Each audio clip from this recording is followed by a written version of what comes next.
Vamos falar então dessa carta de despedida do Janot, né, aos integrantes do MPF. Ele destacou o combate à corrupção como principal atividade da sua gestão e afirmou que esta luta precisa continuar porque ainda há muitos larápios, escroques em cargos da República, viu, Vera? E no documento, o Janot explicou os motivos por não comparecer à solenidade e desejou à sucessora sorte e, sobretudo, energia para os anos que virão. O que você achou da carta? Claro, tem mais trechos aqui, você leu bastante. Achei uma coisa lamentável, essa carta deve ter sido escrita naquele boteco em que ele se encontrou com o Pier Paolo Bottini, atrás dos engradados de cerveja, porque é a única explicação para uma carta com uma linguagem tão chula, tão baixaria, para ele justificar com motivos de criança birrenta, o fato de não passar o cargo à sua sucessora. É indesculpável isso.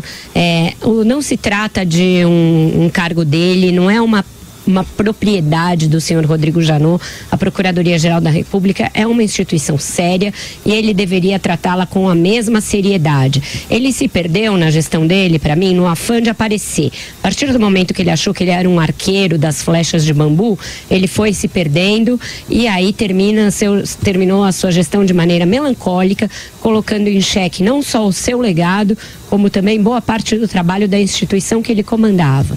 Essa carta é um epílogo triste de alguém que fez uma trajetória errática, poderia ter deixado um legado benfazejo, um legado positivo, e deixa, na verdade, um legado triste do qual ninguém vai sentir falta. Uma carta pífia de criança.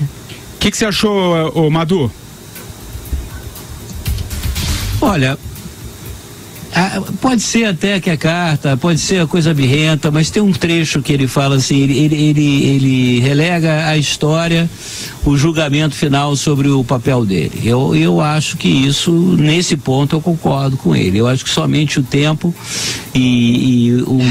quando tudo isso se tornar objeto de estudo dos nossos historiadores, é que a gente poderá fazer, digamos assim, o julgamento imparcial, isento do trabalho, da contribuição ou não do Rodrigo Janot, né, na construção da República Brasileira, né? Eu prefiro aguardar. Nesse ponto da carta, nesse ponto eu concordo.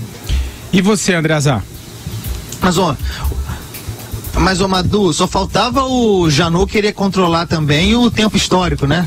Dizer como a história deve se lembrar dele, né? Mas é um tipo de humildade, né? É possível a uma figura como o Rodrigo Janot. Eu falei aqui nesse... O Fidel Castro...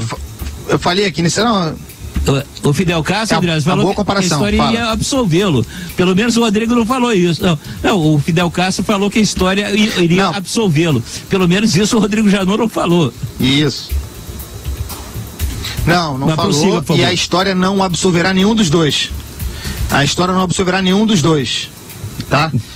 Olha, o Rodrigo Janot, eu falei aqui nesse programa algumas vezes, escrevi também, ele se comportava, sobretudo a partir do impeachment da Dilma Rousseff, que o libertou, né? Como se fosse a PGR. Como se a PGR fosse ele. Essa carta é isso, a Vera foi muito pontual nisso aí, muito precisa.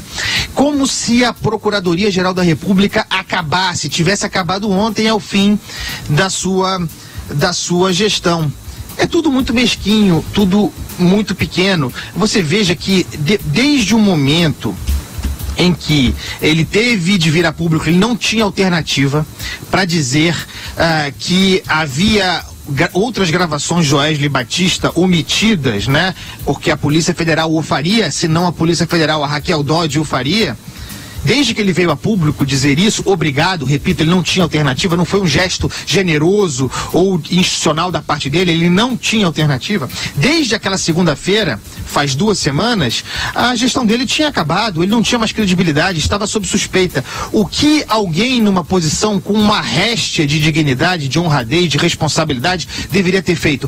Passado todos esses dias dando satisfação, explicando à sociedade a lambança que, se não foi feita por ele, os seus assessores diretos fizeram. E isso que ele cobra do Michel Temer, por exemplo. Ele responsabiliza o Michel Temer, chama de chefe de quadrilha, líder de quadrilha, sei lá o quê, pela atuação, porque ele não consegue botar a mão no Temer, pela atuação do Gedel, do Moreira Franco e de todos os outros, Eliseu Padilha, Eduardo Cunha. Por esse mesmo raciocínio, ele deveria ser responsabilizado, assumir a responsabilidade de se defender a respeito das traficâncias do Marcelo Miller. E do que a Polícia Federal diz a respeito do Pelela, seu chefe de gabinete, que saberia das traficâncias do Miller. O Pelela era hoje ainda, até o dia que ele saiu, o braço direito do Janot. E sabia da vida dupla do Miller. Será que o Janot não sabia? Será possível que o Janot não soubesse? Ou o que serve para o Temer não serve para ele?